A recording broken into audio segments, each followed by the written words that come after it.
आम्ही अधिवेशनात सरकार मराठा समाजासह धनगर आणि इतर आरक्षणावर सकारात्मक चर्चा करेल. कोणाचं तरी काढून कोणाला तरी दिले जाईल असा एक गैरसमज सध्या जात आहे. कोणाचाही काढून न घेता आणि कायदेशीरदृष्ट्या टिकणारे आरक्षण हे सरकार देणार.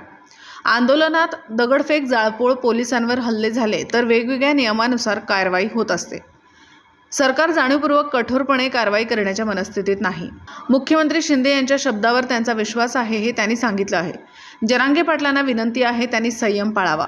राजेश टोपे यांच्या गाडीवर झालेल्या हल्ल्याची माहिती नाही, मागणी करत असताना सनदशीर मार्गानेच करावी. कोणीही कायदा हातात घेऊ नये. महायुतीमध्ये राष्ट्रवादी आत्ताच सहभागी झाला आहे. आत्ताचे खासदार शरद पवारांच्या गटात आहेत. अजित पवारांच्या वक्तव्याचा आम्ही आदर करतो. साताऱ्याच्या जागेबाबत मुख्यमंत्री शिंदे, फडणवीस आणि अजित पवार एकत्र बसून निर्णय घेतील. आता आमचा योग्य पद्धतीने सुखाचा संसार सुरू झाला आहे. 2024ला लोकसभेतल्या 45 जागा आणि त्यानंतर येणाऱ्या विधानसभेच्या 200 जागा आम्ही जिंकू. वडेट्टीवार यांनी तुमचा पक्ष कितव्या नंबरला असणार आहे याचा विचार करावा.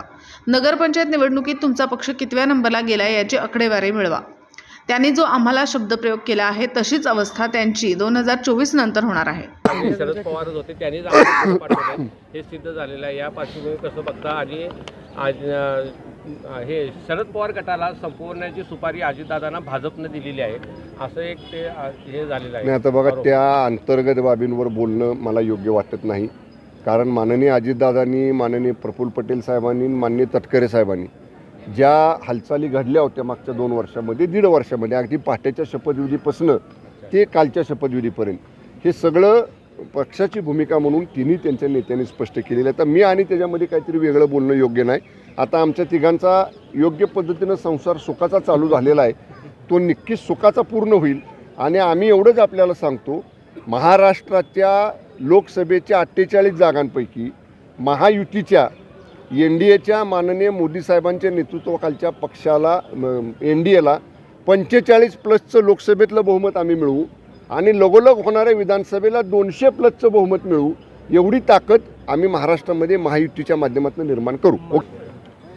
साहेब, राज्याचं हिवाळी अधिवेशन लवकरच सुरुवात होणार आहे. खरं तर या सगळ्या अधिवेशनामध्ये मराठा आणि धनगर असतील किंवा आरक्षणांच्या संदर्भात चर्चा होणं अपेक्षित आहे किंवा तशा संदर्भात काही चर्चा होणार आहेत का? काय ठोस या सगळ्या अधिवेशनातून मिळेल? बघा, हिवाळी अधिवेशन 7 तारखेपासून 22 तारखेपर्यंत, 20 तारखेपर्यंत आता निर्धारित झालेलं आहे.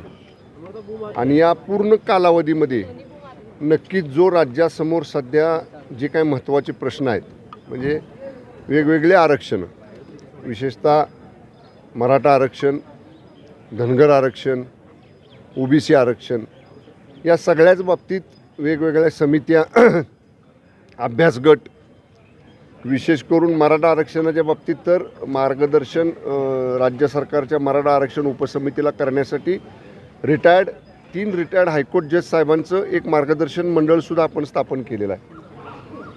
जे प्रयत्न सरकार करते या तिन्ही चारही बाबतीत, त्याच्या बाबतीत विधिमंडळाला अवगत करणं, विधानसभेमध्ये सर्व सन्मान्य सदस्यांना आणि विधिमंडळ सभागृहाच्या माध्यमातून राज्यातल्या जनतेला, हे नक्कीच आमचं कर्तव्य सरकार म्हणून आहे.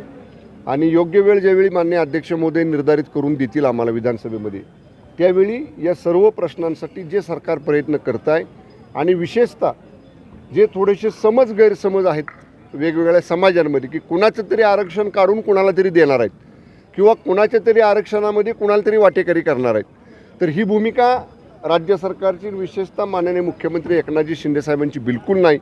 ही माननीय शिंदे साहेबांनी मुख्यमंत्री आणि राज्याचे प्रमुख म्हणून वेळोवेळी स्पष्ट केलेली आहे. त्यातली सविस्तर माहिती, मुद्देनिहाय माहिती ही विधिमंडळासमोर सांगण्याची सरकारची तयारी आहे. माननीय अध्यक्ष महोदय जी वेळ निर्धारित करतील त्यावेळी आम्ही ती सभागृहासमोर मांडू. संदर्भात आता जरांगे पाटील यांनी म्हटलेलं आहे की मला जर सरकारनं अटक करायचा प्रयत्न केला तर मराठा काय आहे हे सरकारला कळेल, एक प्रकारे इशारा देण्याचा प्रयत्न केला आहे सरकारने. बघा, महाराष्ट्रामध्ये कुठंही आंदोलन झालं, आंदोलनामध्ये दगडफेक झाली, कुणी जखमी झालं, काही प्रचंड मोठ्या रकमेचं नुकसान झालं, सार्वजनिक मालमत्तेचं नुकसान झालं, पोलिसांवर काही हल्ले झाले, तर त्याच्यासाठी वेगवेगळे नियम आहेत, वेगवेगळे कायदे कानून आहेत, त्याप्रमाणे कामकाज चालू असते. जरा माननीय जरांगे पाटील साहेबांना मला एवढंच नम्रपणानं सांगायचे की सरकार अशा पद्धतीनं कुठंही कठोर कारवाई जाणीवपूर्वक करण्याच्या मनस्थितीमध्ये नाही. दोन्ही समाजांनी सलोखा बाळगावा, शांतता बाळगावी. मी जरांगे पाटील साहेबांचं मनापासून आभार व्यक्त करेन की आत्तापर्यंतच्या आंदोलनामध्ये एखादा अपवाद वगळला तर कुठेही मराठा समाजाने कायदा हातात घेतलेला नाही. कारण त्याला परंपरा पाठीमागे निघालेल्या 58 मोर्चे मराठा आरक्षणासाठी पूर्वी महाराष्ट्रामध्ये निघाले. लाखोंच्या 5-5, 10-10 लाखोंच्या संख्येनं ते मोर्चे होते, पण साधं तिथं टाचणीसुद्धा कुठं पडली नाही. ती परंपरा मराठा समाजाची आहे, ती समाजानं पाळलेली आहे. आणि मी जरांगे पाटील साहेबांचे एवढ्यासाठी आभार मानतो की त्यांनी पहिल्यांदा सांगितले की मुख्यमंत्री एकनाथजी शिंदे साहेबांच्या शब्दावर त्यांचा विश्वास आहे. त्यामुळं मी त्यांना माननीय शिंदे साहेबांचा एक सहकारी आणि राज्याचा मंत्री म्हणून त्यांना आपल्या माध्यमातून हीच विनंती करेन की आपणसुद्धा जसा संयम पाळला आहे तसा संयम पाळावा. मी सगळ्या समाजातल्या नेत्यांनासुद्धा विनंती करेल की त्यांनीसुद्धा संयम पाळावा. कुणाच्याही आज तारखेला अस्तित्वात असणाऱ्या आरक्षणाला आम्ही तीळमात्रही धक्का लावणार नाही. जी अपेक्षा मराठा समाजाची आहे, जी अपेक्षा धनगर समाजाची आहे, जी अपेक्षा ओबीसी बांधवांची आहे, त्याप्रमाणे इतर कुणाच्याही ताटातलं काढून दुसऱ्या कुणाला देण्याची मानसिकता सरकारची नाही. योग्य पद्धतीनं कायदेशीर मार्गानं, घटनेच्या मार्गानं विधिमंडळाला असणाऱ्या, राज्य सरकारला असणाऱ्या सर्व अधिकारांच्या चौकटीत बसून हे प्रश्न माननीय शिंदे साहेबांच्या नेतृत्वाखाली आम्ही लवकरच सोडवणार आहे. अधिवेशन होतं, त्यांनी बारामती बरोबरच सातारा देखील लोकसभा लढवायची घोषणा केलेली आहे. कसं बघता या घोषणेकडं?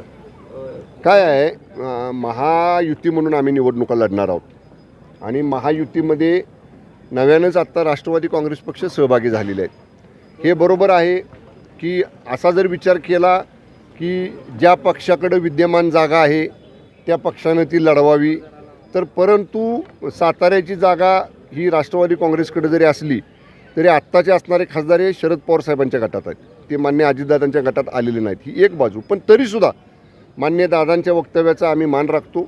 महायुती म्हणून जी भूमिका घ्यायची आहे, कारण मागच्या वेळी भारतीय जनता पक्ष आणि शिवसेना युतीनं ती जागा लढलो होतो आम्ही. आमचा पराभव जरी झाला असता तरी ती जागा भारतीय जनता पक्षाच्या वाट्याला होती. आता शिंदेसाहेब, फडणवीस साहेब आणि दादा हे तिघंजणं सातारच्या जागेबाबतीतला निर्णय घेतील. मी जरी साताऱ्यामध्ये पालकमंत्री असलो तरीसुद्धा तिथं 2 आमदार शिवसेना शिंदे गटाचे आहेत, 2 आमदार भारतीय जनता पक्षाचे आहेत आणि 2 आमदार राष्ट्रवादी काँग्रेस पक्षाचे आहेत. त्यामुळं आमचे तिघांचे नेते हे तिघंजण आहेत, माननीय शिंदेसाहेब, फडणवीस साहेब आणि दादा. त्यामुळे हे तिघंजणं ज्या कुठल्या पक्षानं लढायची ठरवतील, ज्याला कोणाला उमेदवारी देतील त्याला ताकदीनं निवडून आम्ही आणू, एवढं पालकमंत्री म्हणून मी आपल्याला सांगतो. ते काय प्रकार घडला, कारण कुणीही अशा पद्धतीनं मी आत्ताच आपल्या माध्यमातून विनंती केली की कुणी कायदा हातात घेण्याचं प्रयत्न करू नये. कायदेशीरपणानं, सनदशीर मार्गानं, नियमानं चालणारं हे राज्य आहे. आपल्या भावना व्यक्त करायच्या कुणालाही असतील तर त्याला वेगवेगळी माध्यमं आहेत. आम्ही सगळे मंत्री आपापल्या जिल्ह्यातले आम्ही सतत लोकांना उपलब्ध आहोत. वेगवेगळी आंदोलनं होत आहेत. आम्ही सर्व मंत्री त्या ठिकाणी जातो आहे, आंदोलनकर्त्यांची भेट घेतो आहे, त्यांना राज्य सरकारची भूमिका सांगतो आहे आणि सामंजस्यानं हा प्रश्न सोडवूया अशीच आमची भूमिका आहे. असा एक हास्यास्पद दावा त्यांनी केला. वडट्टीवार साहेबांना म्हणावं, तुमचा पक्ष कितव्या नंबरला असणार आहे ह्याचा विचार पहिला करा. काल झालेल्या ग्रामपंचायतीच्या निवडणुकीमध्ये त्यांच्या पक्षाची काय अवस्था झाली हे वडट्टीवार साहेबांना म्हणा, जरा आकडेवारी मिळवा आणि त्यातनं विचार करा. ठीक आहे, त्यांचं ते विरोधी पक्षनेते आहेत, संविधानिक त्यांच्याकडं पद आहे, त्यामुळं मी काय ते बोलले तसं विदूषक वगैरे शब्द वापरणार नाही. पण त्यांची अवस्था 2024च्या लोकसभेच्या निवडणुकीनंतर आणि विशेषतः 2024च्या विधानसभे निवडणुकीनंतर त्यांनी आम्हाला जो आता शब्दप्रयोग केला आहे तशीच अवस्था त्यांची होऊ नये एवढी त्यांनी काळजी घ्यावी.